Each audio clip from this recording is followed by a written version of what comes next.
What's up, y'all? So in this video, I'm going to talk about healing an indigestible morsel conflict. This is in reference to German new medicine. And I'm going to explain to you why I celebrated when I got hemorrhoids for the first time in my life. And so, first of all, a little bit about German new medicine, and then what is an indigestible morsel conflict to see if you have one, because most likely if you have issues with your gut or with absorption of nutrients, you're having some experience with an indigestible morsel conflict. So what is German new medicine? Number one, do your own research, check it out. It's a body of work where Dr. Hammer interviewed and took brain scans, I think over 10,000 brain scans of people with various dis-ease. And he discovered the parts of the brain that were impacted by a shock trauma experience, that when that part of the brain is impacted by the psyche, and again, the psyche is the non-physical aspect to the brain. It's not, the psyche is not contained within the brain is contained within the psyche. And so when you perceive something in your environment, you have an experience that causes you to disassociate and experience a type of shock, overwhelm. A certain part of your brain is affected with these concentric circles like an impact.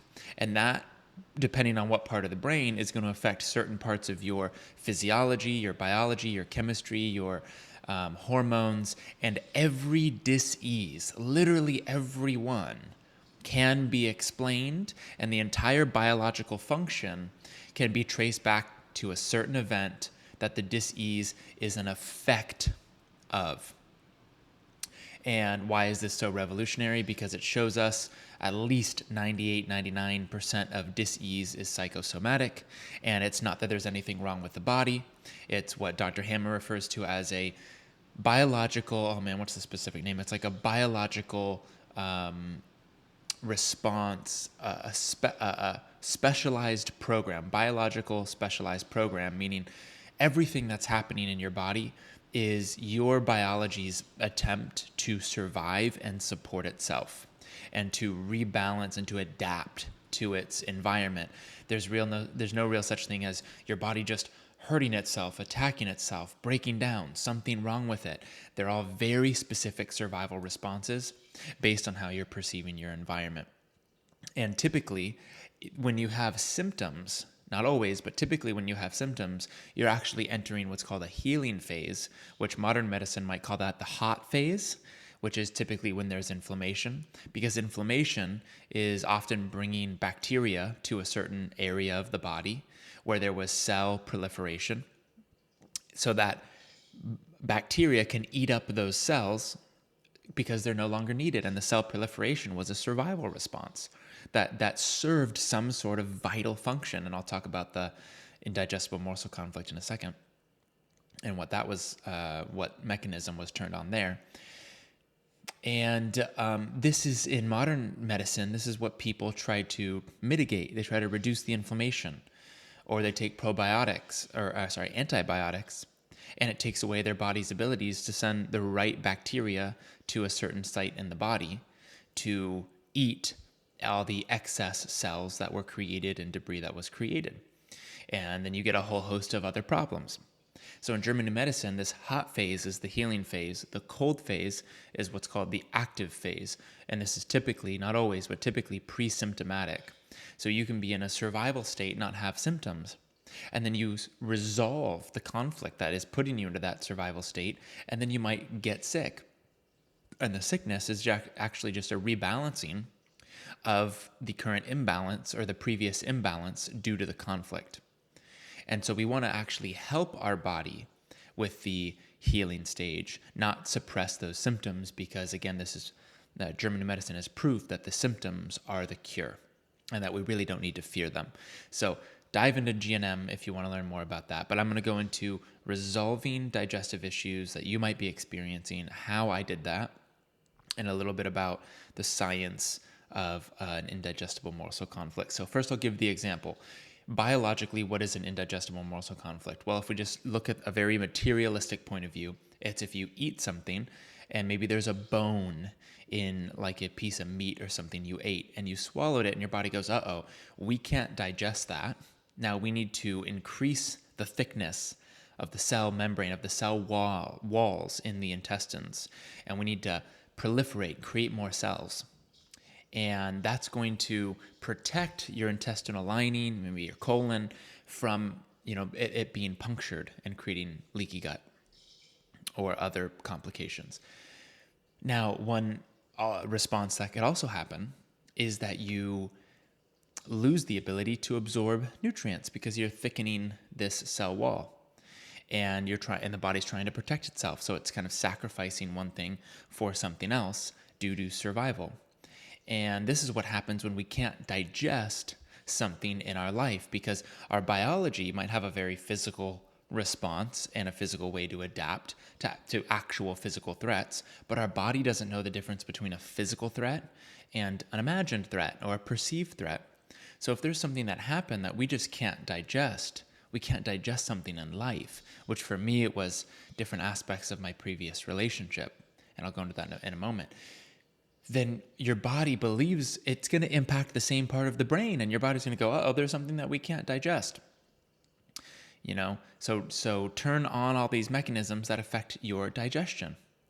And it could be even you need to run, and so we don't have time and energy to digest. So just get the food in and out, get the bare minimum, and you may not absorb these nutrients, but your body needs to have energy for running or hiding or playing dead or whatever the survival response is. It's different based on the conflict, and there's several that can affect digestion. But we'll zoom in on the one that I experienced, which is an indigestible morsel. So first was an event that happened that I perceived as something I just couldn't digest. I couldn't let it go. It was just in my consciousness, continuing to trigger a survival response. That survival response for me was freeze, a freeze response. So I'm in this perpetual freeze state. In freeze, you can't really digest well at all. So on top of what was happening in that, in my freeze, in the indigestible morsel conflict, the cell proliferation, what was happening in my guts, I was also unable to digest, and then I was eating kind of crappy food at the time. And so that created a whole other host of issues. I believe leaky gut dysbiosis, a bunch of stuff.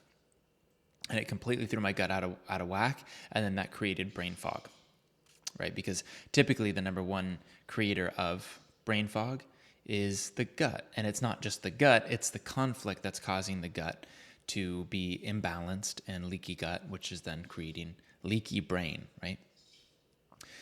So what did I do to resolve it? And then what does this have to do with hemorrhoids? So once I found, now this is key, once I found the moment, I had to really bring back the memory of a moment that I just couldn't digest. I had to see that it wasn't the moment itself, it wasn't what happened to me that I had to digest. It wasn't what was said, what was done. It was the story that I created about it, which was an unconscious assumption about what that event and experience meant about me, which that experience revealed to me. It didn't cause me to believe that. It revealed that I've been believing that. And every situation leading up to that moment where I've had a similar experience was a result of holding on to that belief, meaning I was attracting certain versions of certain people and situations to reflect this belief back to me. And therefore, giving myself exactly what I needed to get in touch with the belief. And for me, the belief was, well, there were several beliefs. I won't really go into them because it doesn't really matter. But there were several beliefs that I wasn't able to see that were completely dictating my life. And I had to see it's not the event itself that was hurting or harming or causing me suffering. It was this belief on repeat that has been unconscious that I'm now making conscious. Right? And so as soon as I illuminated the belief, and I saw the purpose and the function of these experiences, which was to illuminate it so I could free myself from it, there was no event to digest anymore because it wasn't about the event. So this is about going from, there's this event that's so challenging, I need to digest it, to realizing what you're not digesting has nothing to do with an event or an experience. It has to do with a belief that you're holding on to now, that you're simply not acknowledging or that you might be denying. And then once you drop the belief, then that event no longer holds weight and it's automatically digested. So there's nothing you need to do to digest. It's an undoing of an assumption of a meaning that you've unconsciously assigned to your experience, that when you drop it, there's an automatic digestion. So when I did that, what happened is the next couple of days, well, probably next couple of weeks off and on, I had pain in my gut, inflammation, just like this, hurting, this pain. And what was that? Inflammation. My body sending blood and water, which carries bacteria, to these certain sites that needed repair, that needed metabolize, certain parts of the cell walls metabolized. What did I do to support that? I fasted, but I also gave myself very nutrient-dense food. I rotated fasting with probiotics, prebiotics, and postbiotics, all natural from a fermented source, and I'll share with you what that source is. And then I also supported my liver by helping reduce the enzyme activity, helping purge some of the bile, and just helping all of that move. So I did a week of supporting my gut and my liver and making sure I got really, really good sleep, and I've been doing that ever since. And then I had a detox protocol as well, because I did have leaky gut, leaky brain, so there was some binders involved.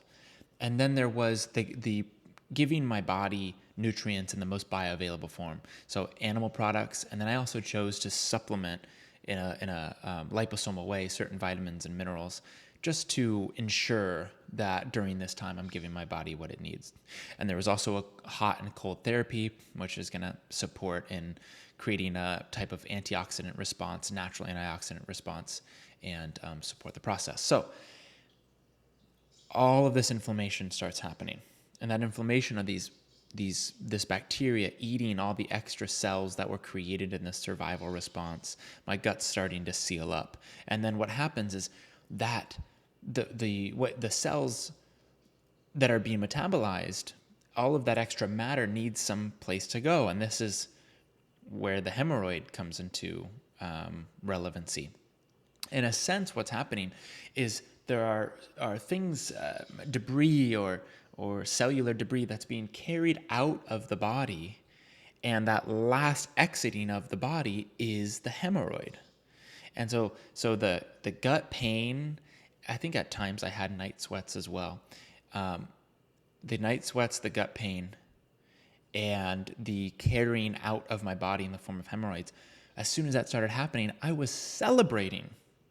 It was like, yes, I'm in the healing phase. And every day, and I'm still in the healing phase. I still have some symptoms. But every day that I allowed these symptoms to be and I didn't try to repress them, my brain fog would lift, I would sleep a bit deeper, and my memory would get better. And so what is the process? Again, what's the most important process of healing? It's what's happening in the psyche. I would literally put that as the 99%. And then there's the 1%, which is toxins. And that could be debated. Maybe it's 95 and 5, but you get the point. Majority of the healing is going to come from a shift in the psyche and the chain reaction that happens, because your body, for the most part, knows how to purge toxins. But there are those toxins that are so unnatural that we actually need a means by which we can purge them. Things like chelation, or things like herbs and binders. So if you combined the psyche work, which is what I do, integrated self-inquiry, creating the shifts in the unconscious that make the conflict no longer active. And how do you do that? Because you come to a place where it's not possible to recreate the conflict. That's how you know you solved the conflict, because you have a new understanding completely.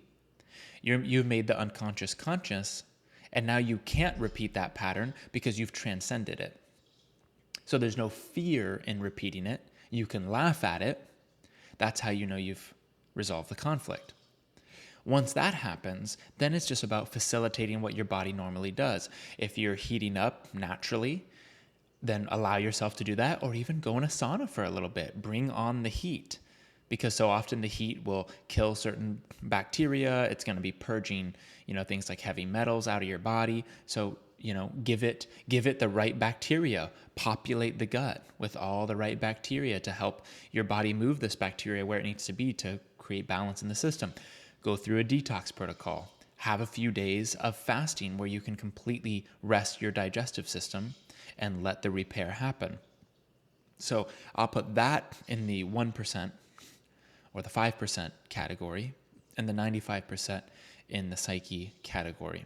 And then educate yourself on GNM. Start to understand that majority of the symptoms that you're experiencing aren't assigned to worry and stress, which again is just going to prolong your healing, but really it's assigned to celebrate and to realize your body has a very specific function with what it wants to do.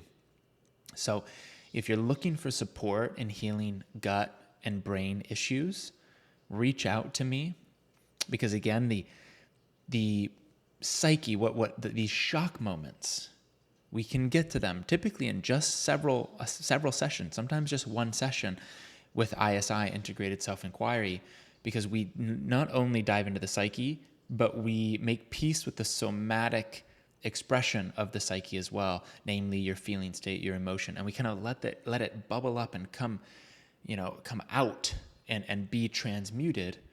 But most importantly, we identify the story that got solidified in a moment of shock, because that's what happens. The brain goes, we're out of control, we don't know what to do, what does this mean? And it just grabs onto your conditioned interpretation of the event, which science has showed us has been passed down to us up to 14 generations.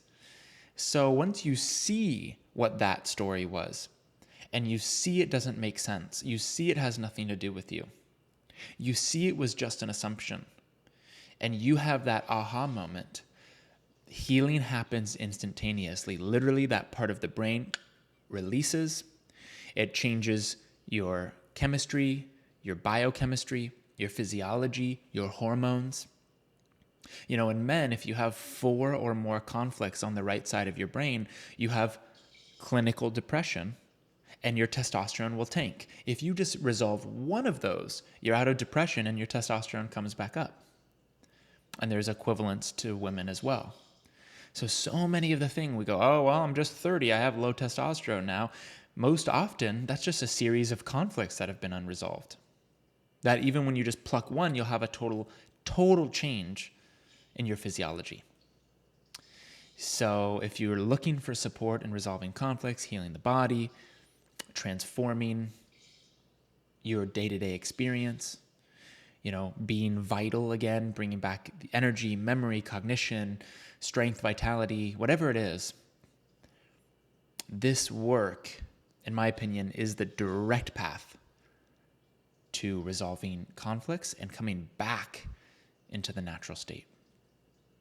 So check the description below, and I will see you on the other side.